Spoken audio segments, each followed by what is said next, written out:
आचार्य प्रणाम सागर जी, रक्तांबर और उस निसर्गोपचार आपको सिखला बता रहे थे।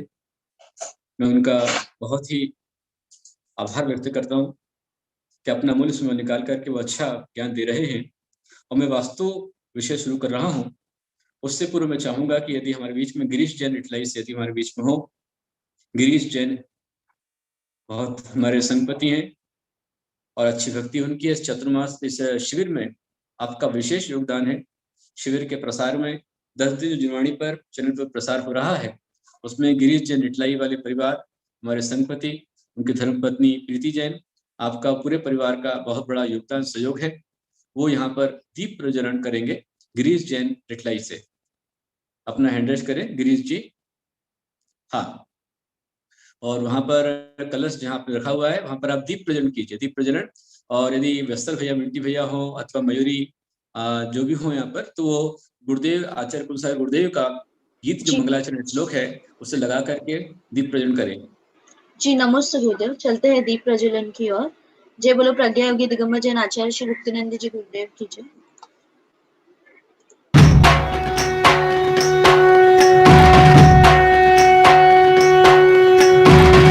नमोस्तु सिद्धांत सूरि, तुभ्यं नमोस्तु वादिभसूरि, तुभ्यं नमोस्तु निमित्त ज्ञानी, तुभ्यं नमोस्तु महंत ध्यानी।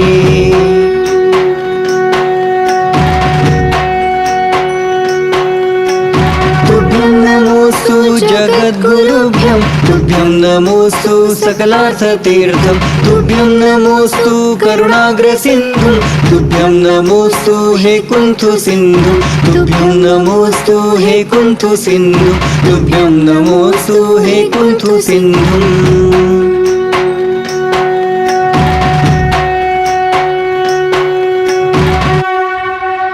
बहुत बढ़िया, हर बार चढ़ाइए गुरुदेव के लिए।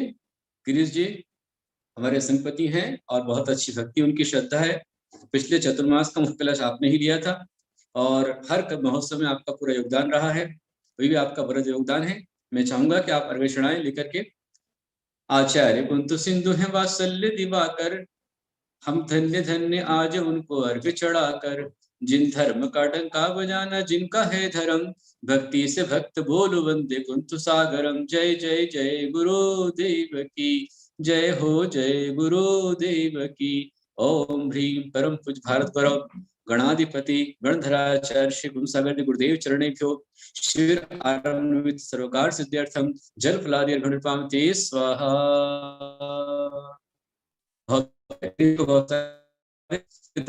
प्रसारण में आपका विशेष योगदान इसके अंदर है। मेरा आपको आशीर्वाद है। आपका फोटो जिनवाणी से लगातार चल रहा है। आइए हम वास्तु की ओर चलते हैं। वास्तु में हम लोगों ने समझा था भूमि परीक्षण के लिए एक साधारण सा आपको एक चार्ट बतलाता हूं कि आप इसके माध्यम समझ सकते हैं आपके लिए भूमि मंगलकारी है अमंगलकारी है, किस स्थान पर भूमि उठी होना चाहिए, कहाँ पर चढ़ान हो और कहाँ पर ढलान, कहाँ ऊंचा हो कहाँ नीचा हो, और ऊंचा नीचे होने का परिणाम क्या होता है। एक चार्ट आपके बीच में है। मयूरी आप उसको स्क्रीन शेयर करें। भवन व भूमि में ढलान व ऊंचाई सुभाषु दिशा में उच्च स्तर भूसंयोग पर प्रभाव, उसको आप सामने दिखलाइए मयूरी।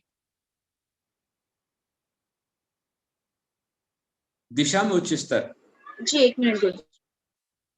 इसमें यदि पूर्व में ऊंचा हो, अन्य जगह नीचा हो, यदि चार मतलब हमारे भूमि के चार हिस्से, चार दिशाएं होती हैं, पूरब दक्षिण पश्चिम और उत्तर। यदि पूरब उठा हुआ है तो संतान और वंश की हानि होती है, और यदि दक्षिण पूर्व उठा होता है तो धन हानि, असंतोष और उद्वेग होता है। यदि दक्षिण उठा हो तो दक्षिण उठा होने पर धन व स्वास्थ्य का अच्छा लाभ होता है। नैऋत्य उठा हो, सबसे ऊंचा नैऋत्य हो मतलब दक्षिण पश्चिम भाग उठा हुआ हो तो धन और धान्य का लाभ होता है। यदि पश्चिम भाग उठा हो, देखिए राइट किया हो मैंने उसको, पश्चिम भाग उठा है तो धन व संतान की निरंतर वृद्धि होती है। और यदि उत्तर पश्चिम उठा हो वायव्य तो शुभ और ऐश्वर्य युक्त होता है, इसमें भी लाभ रहता है। लेकिन यदि उत्तर उठा है उत्तर भाग यदि उठा हुआ है तो धन और संतान दोनों का नाश होता है, और यदि उत्तर पूर्व उठा हो तो असंतोष रहता है, धन हानि होती है, बंधु हानि होती है, ये नुकसान होते हैं। इसके विपरीत यदि मध्य में उठा हो तो मध्य में उठा होने पर उत्तम होता है, शुभ होता है। जैसे अपन कहते हैं कुरुम पृष्ठभूमि, जिससे बीच में उठा हो और चारों ओर से ढलान हो तो ये उत्तम भूमि कहलाती, कुरुम पृष्ठभूमि कहलाती है। इसका विशेष लाभ मिलता है। इसलिए बीच में कोई भी लाइन वगैरह ना खींचे, थोड़ा सा समझदारी रखें। क्लासेस चल रही है, ये वास्तु का विज्ञान चल रहा है, और हमारे मंदिर जो बनते हैं वास्तु से बनते हैं। आप वास्तु को नकार नहीं सकते, हर चीज वास्तु से बनती है। घर हो, दुकान हो, मकान हो, ये सारी चीजें वास्तु से बनती है। ये इसके बिना आप जी नहीं सकते हैं। यदि वास्तु बिगड़ जाता है तो व्यक्ति अच्छा खासा सफलता से असफलता की ओर चला जाता है। जो भी इस तरह की अज्ञानता कर रहे हैं, इस प्रकार की लाइन वगैरह न खींचे, वरना घोर ज्ञानावरणी कर्म का पाप का बंध इससे होता है। अब देखिए, ये मैंने चार्ट से आपको समझा दिया है। आप जब चाहें तो आराम से आप इसको ले सकते हैं, लाभ ले सकते हैं। और इसके पश्चात अगला मैं आपको बता रहा हूं कि ढलान। अभी था उच्च स्तर, अब निम्न स्तर। मतलब निम्न स्तर यदि होता है तो उससे क्या लाभ होता है। पूर्व में यदि निम्न हो, पूर्व ढलान पर हो, तो धन और दीर्घायु इससे प्राप्ति होती है। अगला चार्ट लीजिए, अगला वाला। ये हो गया, उच्च स्तर हो गया। अब निम्न स्तर लीजिए। हाँ, ये दक्षिण और पूर्व यदि ये ढलान पर होंगे, मतलब आग्नेय कोण यदि ढलान पर होगा तो शत्रु बाधा, रोग और ऋण रहेगा। दक्षिण डाउन रहेगा तो दक्षिण डाउन होने पर मृत्यु भय, वंश और धन की हानि होती है। चलने दीजिए, उसको बार बार डिस्टर्ब मत कीजिए। दक्षिण पश्चिम ढलान पर यदि है तो स्वास्थ्य और धन की हानि होती है। और पश्चिम डाउन यदि है तो पश्चिम के डाउन होने पर विपदा आदि आती है, विग्रह होता है, समाज में, परिवार में कलह होता है। उत्तर पश्चिम यदि डाउन पर है तो भ्रमण, असंतोष और उद्वेग होता है।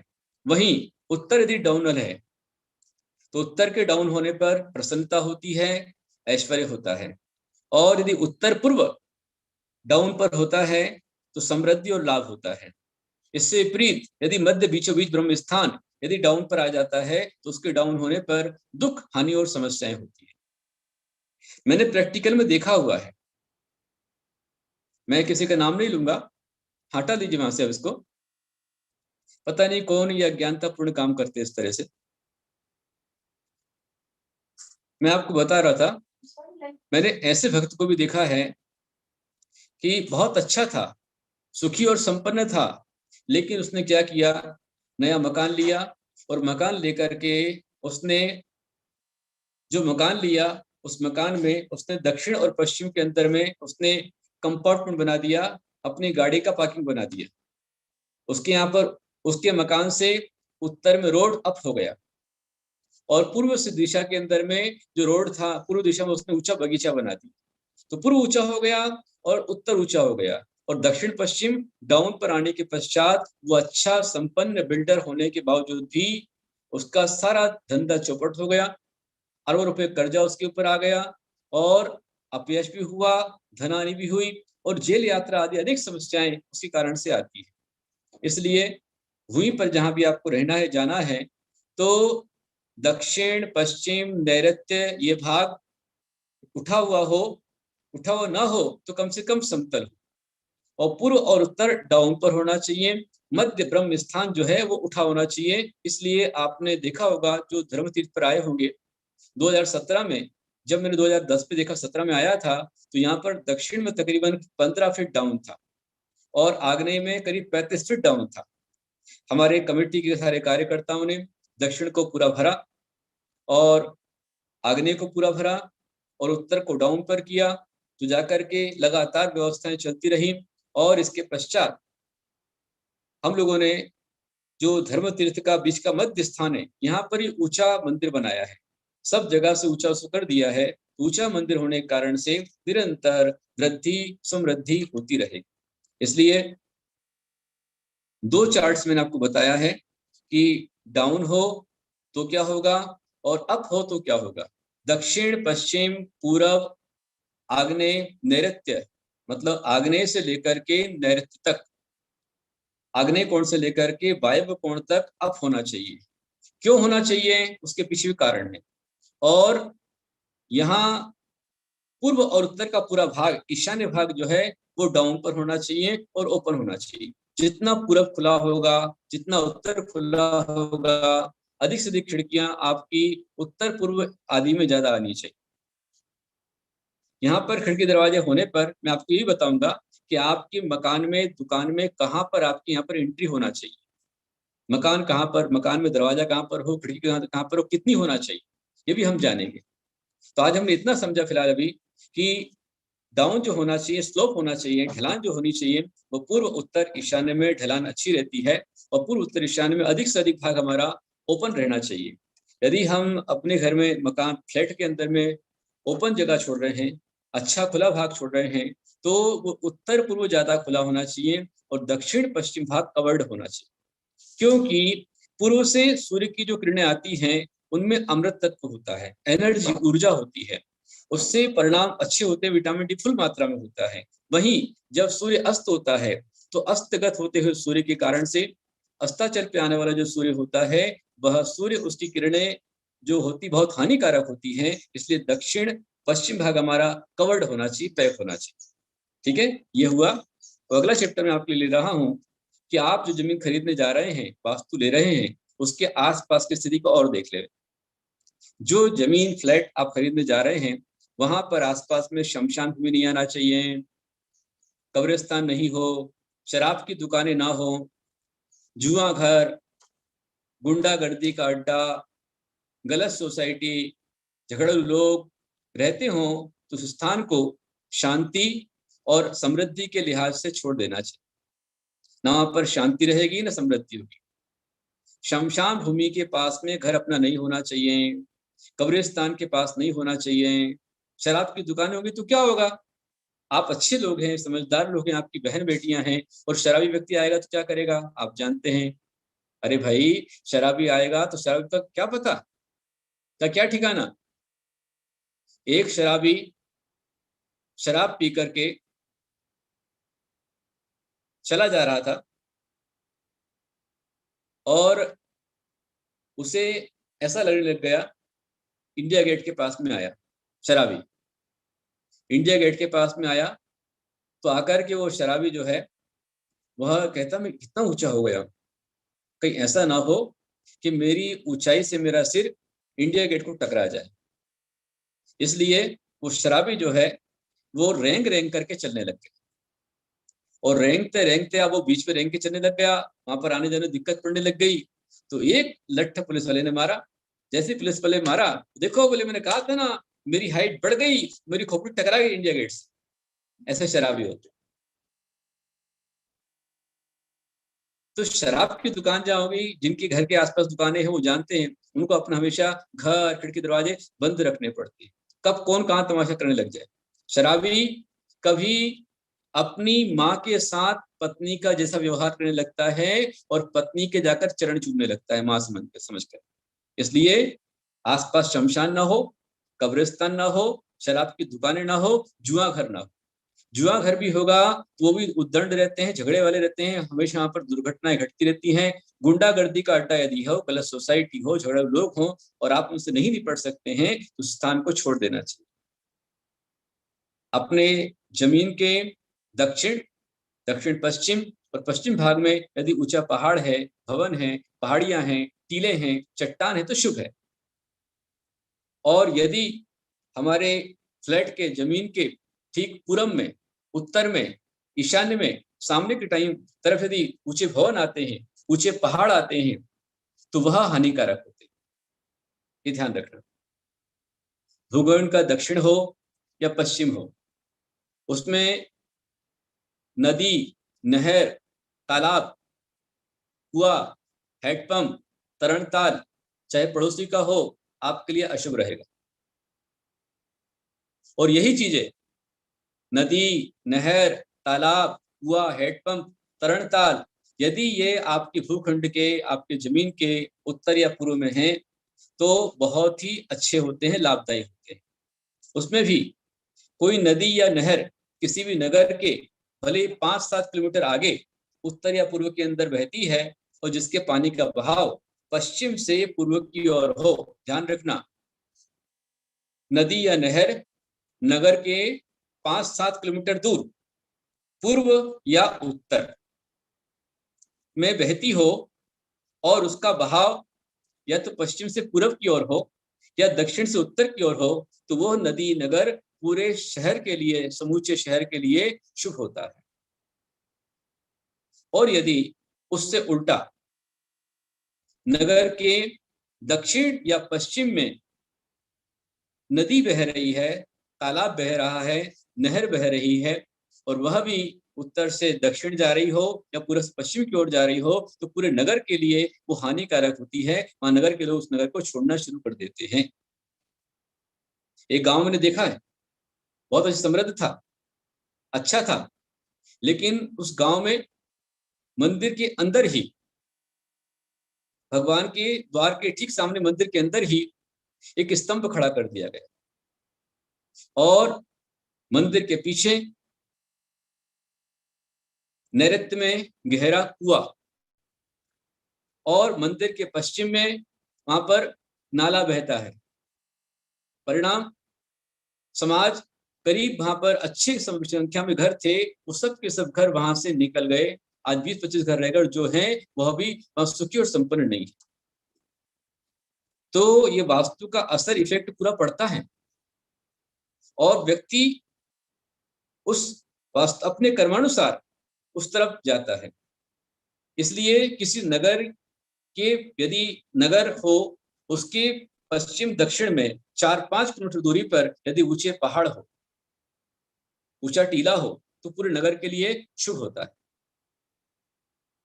इसलिए यहाँ जो, जैसे आप कुंथुगिरी जाएंगे तो कुंथुगिरी में वहां पर दक्षिण और पश्चिम में पूरा चंद्राकार पहाड़ आया हुआ है। देखिए गुरुदेव जब से वहां बैठे हुए हैं, पूरा समृद्धि निरंतर बढ़ती जा रही है कुंथुगिरी की। यहाँ धर्म तीर्थ में आप आएंगे तो यहाँ आपको धर्म तीर्थ में दक्षिण दिशा में ऊंचा पहाड़ है और नैऋत्य में हमारे यहाँ पर भगवान चित्तौड़, भगवान पार्श्वनाथ की दृष्टि सामने उनकी आ रही है। तो धर्म तीर्थ निरंतर भगवान के अतिशयों से वृद्धि को प्राप्त हो रहा है। आज इतना बड़ा ऐतिहासिक जो कार्य हो रहा है नवग्रह तीर्थ के माध्यम से, कुंथुगिरी के माध्यम से, नमोकार तीर्थ के माध्यम, तीर्थ के माध्यम से, ये सब वास्तु के भी अच्छे परिणाम होते हैं। बहुत फर्क पड़ता है इसका। इसलिए ये ध्यान रखें और ध्यान रखें कि अपने मकान या फ्लैट के पास में मंदिर या गिरजाघर आदि नहीं होना चाहिए। यदि गिरजाघर, चर्च है, मस्जिद है, मंदिर है, तो आपको परेशानी आएगी। मंदिर के आसपास कोई भी मंदिर हो, उस मंदिर से कम आपका घर जो है वो 100 हाथ दूरी पर तुम्हारा घर होना चाहिए। जैन मंदिर भी क्यों ना हो, जिनेंद्र भगवान की मूर्ति जिन मंदिर हो, तो जिन मंदिर से तुम्हारा घर कम से कम 100 हाथ दूर होना चाहिए। क्यों? क्योंकि जो देवी देवता हैं, जिनेंद्र भगवान हैं, इनकी जो शक्ति है बहुत ही अधिक है। इनका मैग्नेटिक पावर, मैग्नेटिक फील्ड बहुत ज्यादा है। इस कारण से मैग्नेटिक फील्ड ज्यादा होने से जैसे क्या होता है, आप देखते होंगे, प्रैक्टिकल करके देख लेना, आप घर में देख लेना कि एक बड़ा चुंबक हो और बड़े चुंबक के पास में छोटा चुंबक लेकर आओ, तो क्या होगा, वो छोटा चुंबक ऑटोमेटिक खींचकर बड़े चुंबक के पास में चला जाएगा, वो खींच लेगा उसको। इस कारण से आप देख लेना कि मंदिर परिसर में रहने वाला, जो मंदिर के परिसर में रहते हैं, चाहे वो पुजारी हो और चाहे वो माली हो, कभी कितनी उनको सामग्री मिल जाए, कितनी तनख्वाह मिल जाए, पर कभी वहां पर रह करके पनप नहीं पाते, पूरे संतुष्ट नहीं हो पाते। और वही मंदिर को छोड़कर दूसरी जगह स्थान बना लेते हैं, उनके बच्चे पढ़ लिख जाते हैं, नौकरी लग जाते हैं, अच्छे काम लग जाते हैं, सफल हो जाते हैं। इसलिए कभी भी मंदिर के एकदम पास में सटा हुआ, विशेष करके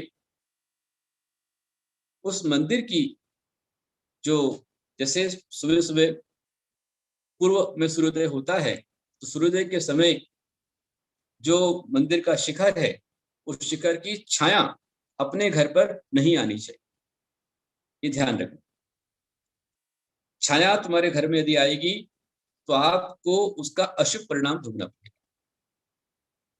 मंदिर के गुंबज और बड़े वृक्षों की प्रातः काल की छाया आपके भवन पर पड़ना अशुभ होता है। नोट कर लीजिए, मंदिर के शिखर, मंदिर के गुंबज, मीनारों की या बड़े वृक्षों की सुबह सुबह की छाया आपके भवन पर नहीं पड़ना चाहिए।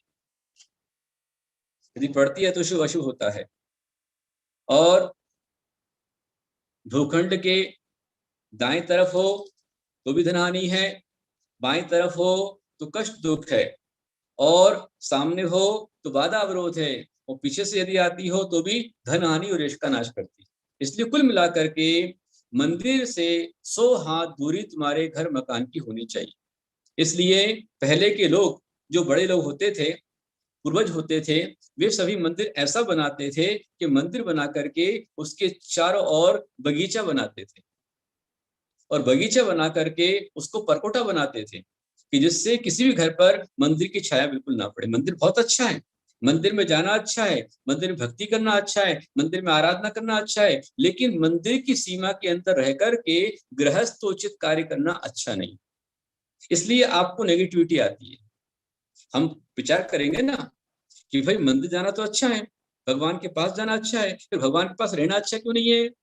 क्योंकि मंदिर में रह करके भगवान की जो उनकी मैग्नेटिक फील्ड होता है उसमें रह करके यदि आप वहां पर सोएंगे, खाना खाएंगे, लड़ाई झगड़ा करेंगे, राग द्वेष करेंगे, अथवा दाम्पत्य क्रिया करेंगे, तो इससे आपको पाप का बंध होगा। पाप का बंध होगा, और साथ में जो मैग्नेटिक फील्ड है वो आपकी सारी पुण्य वर्गणा को खींच लेगा। इस कारण से मंदिर के आसपास में कभी भी कम से कम 100 हाथ दूर तुम्हारा घर होना चाहिए। हम लोगों ने 97 में 1997 में सागवाड़ा में चतुर्मास किया, तो हमने सागवाड़ा में देखा, ऋषभ देव में देखा कि सागवाड़ा के अंदर में जो मंदिर बना है, सेठों का मंदिर है, और गांधी मंदिर है, जूना मंदिर है, ऐसे ही भिलोड़ा का मंदिर है। ये जो मंदिर हैं, ये मंदिर वहां पर जो ऐसे बने हुए हैं कि मंदिर के चारों ओर परकोटा है। 100 हाथ मतलब कितना हो गया? तो 1.5 फीट का एक हाथ होता है। 1.5 फीट मतलब 18 इंच, 18 इंच का एक हाथ होता है। ऐसा 100 हाथ पकड़ी तो 1800 इंच पकड़ लीजिए आप। मतलब ये समझ लीजिए कि 1.5 फीट का एक हाथ है, तो कम से कम आपका 1500 फीट पकड़ लीजिए आप। 1500 फीट जो है दूरी हमारे उस मंदिर से दूर होना चाहिए, घर के आसपास में, ये हम ध्यान रखें। और जितना मंदिर से हमारा घर दूर होगा, कम से कम 40-50 फीट दूर यदि हमारा घर मंदिर से दूर है तो हमें, और यदि बीच में से हाईवे रोड जा रहा है, राजमार्ग जा रहा है, तो दोष कम हो जाता है। मंदिर है और मंदिर के चारों ओर से यदि उसमें हाईवे रोड जा रहा है, बड़ा रास्ता जा रहा है जिसपे लोग आते जाते हैं, और उसके बाद में उसका दोष बहुत कम हो जाता है। इसलिए जहां तक बने मंदिर से 100 हाथ दूर तुम्हारा घर होना चाहिए, इसका विशेष ध्यान रखें। और कोई मंदिर हो, चाहे वो हिंदू मंदिर हो, चाहे जैन मंदिर हो, चाहे बौद्ध मंदिर हो, चाहे मस्जिद हो, चाहे चर्च हो, कोई भी हमारे घर के आसपास में नहीं होना चाहिए। और इस तरह से, इसके अलावा यदि आपका जहां पर घर है, जहां बनाना है, उसके आसपास में यदि बड़ा गंदा नाला बहता है, सरकारी नाला बहता है, तो भी स्वास्थ्य की दृष्टि से और मानसिकता की दृष्टि से हानिकारक है। इसलिए जहां बहुत बड़ा नाला बहता हो, कचरा घर हो, गंदगी जहां पर हो, वहां अपने को अपना घर, फ्लैट वगैरह फ्री मिले तो भी नहीं लेना चाहिए, फ्री में भी नहीं लेना चाहिए। बहुत परेशानी होती है, समस्या आती है। सिनेमा हॉल, नाटक घर, बैंड वालों का ऑफिस के पास में, पाठशाला या महाविद्यालय या कोर्ट कचहरी या हॉस्पिटल, इसके आसपास में यदि आप मकान बनाते हैं तो जीवन तनावग्रस्त होता है। ये क्या हो रहा है भाई? डिस्टर्ब कैसे हो रहा है?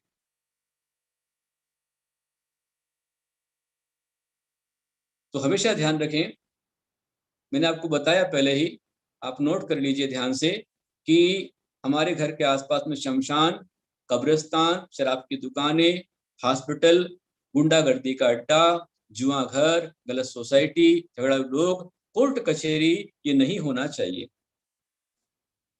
और मंदिर के आसपास में तुम्हारा जो मकान है उसके आसपास में बड़े पेड़, बहुत ऊंचे पेड़, आम हो, इमली हो, बरगद हो, पीपल हो, ऐसे बड़े पेड़ जो हैं, जो जड़े जमीन के अंदर अंदर अंदर खोखला कर देते, दीवारें कमजोर कर देते हैं, ऐसे ऊंचे और बड़े पेड़ घर के परिसर के आसपास में नहीं होना चाहिए, दूर होना चाहिए, काफी उनकी दूरी होना चाहिए।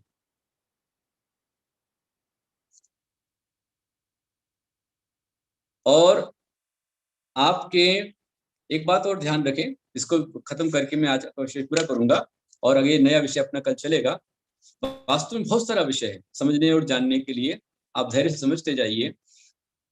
कभी आप लेने जा रहे हैं, कोई मकान आप लेने जा रहे हैं और आपके उस परिसर के पश्चिम में दक्षिण बहुत ऊंची बिल्डिंग है, और यदि वहीं उत्तर पूर्व के अंदर भी ऊंची बिल्डिंग खड़ी है तो ऐसे स्थान को न ले।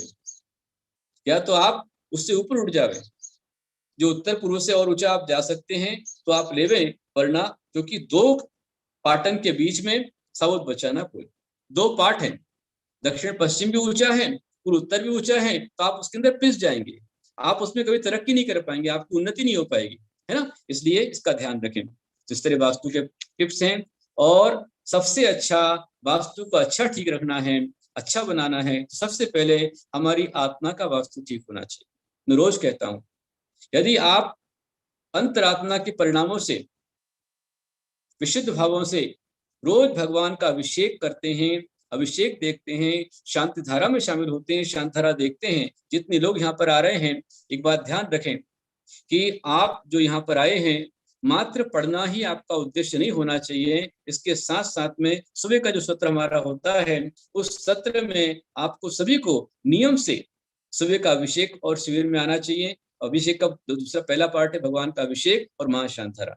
जो अपनी आत्मा का वास्तु ठीक कर लेता है, उसको ऑटोमेटिक सब वास्तु अच्छे मिल जाते हैं और अनुकूलताएं सब बन जाती है। और यदि आपने भगवान का अभिषेक नहीं किया, पूजन नहीं की, पुण्य संचय नहीं किया, आहार दान नहीं दिया, गुरु सेवा नहीं की, तो कितना से अच्छा वास्तु मिल जाए तो भी अपना कल्याण नहीं हो सकता है। इसलिए मेरा सभी से आह्वान है कि मैं आप सभी कल्याण के लिए रोज सुबह की महाशांतरा करता हूँ। जितने परिवार आते हैं, हर एक का नाम निःशुल्क शांतरा में लिया जाता है। तो आप सभी जुड़ करके अभिषेक में आइए, शांतरा में आइए। और अगला 14 को 9 जून को बुधवार के दिन बुध के अधिष्ठाता भगवान शांतिनाथ स्वामी का जन्म दीक्षा कल्याणक महोत्सव आ रहा है, मुष्करणक महोत्सव आ रहा है। बहुत ठाट-बाट से महोत्सव मनाया जाएगा। उस महोत्सव में आप परिवार के साथ सम्मिलित होइए। सवेरे 7:15 बजे भगवान का अभिषेक रहेगा, महाशांतरा होगी और निर्वाण लड्डू चढ़ाया जाएगा। जन्म कल्याण का लड्डू भी चढ़ेगा, दीक्षा कल्याण का भी उत्सव होगा और मोक्ष कल्याण का लड्डू चढ़ाया जाएगा। तो ऐसे उत्सव में आप परिवार के साथ सम्मिलित होवें और लाभ प्राप्त करें। अभी ठीक 2:02 हो चुका है। वास्तु का विषय हमारा चल रहा है और चलेगा। अभी हमारे बीच में आगमसुरा गणनियारिका आस्था श्री माता जी, वे आपके लिए क्लास देंगी। आप सभी जुड़े रहें, लाभ लेते रहें और अपने परिवार के साथ, बच्चों के साथ में उनको भी ज्ञान का विशेष अवसर प्रदान करें। अब बाल विकास यहाँ पर चलेगा, उसका लाभ प्राप्त करें। उसके बाद ठीक अभी 2 से 2:30 माता जी पढ़ाएंगे और ठीक 2:30 बजे मैं पुनः इसी आईडी पर आपके लिए धर्म ध्यान योग प्राणायाम लेकर के आ रहा हूँ। तो सभी ध्यान के अगले सोपान को पाने के लिए, आर्त ध्यान क्या होता है, रौद्र ध्यान क्या होता है, धर्म ध्यान क्या होता है, और उसको चार्ट के साथ में, चित्रों के साथ में आपको समझाया जाएगा। तो नियम लेकर उठें कि आपको पुनः 2:30 बजे से आईडी पर अभी जुड़ना है। पहले तो माता जी के साथ क्लास में जुड़े रहिए, उसके बाद अगली क्लास का लाभ प्राप्त करें। उसके बाद ठीक 3 बजे से शुल्क योग भूषण जी निसर्गोपचार आपको ज्ञान देंगे। तो गणनियारिका आस्था श्री माता जी देंगे आपको ज्ञान।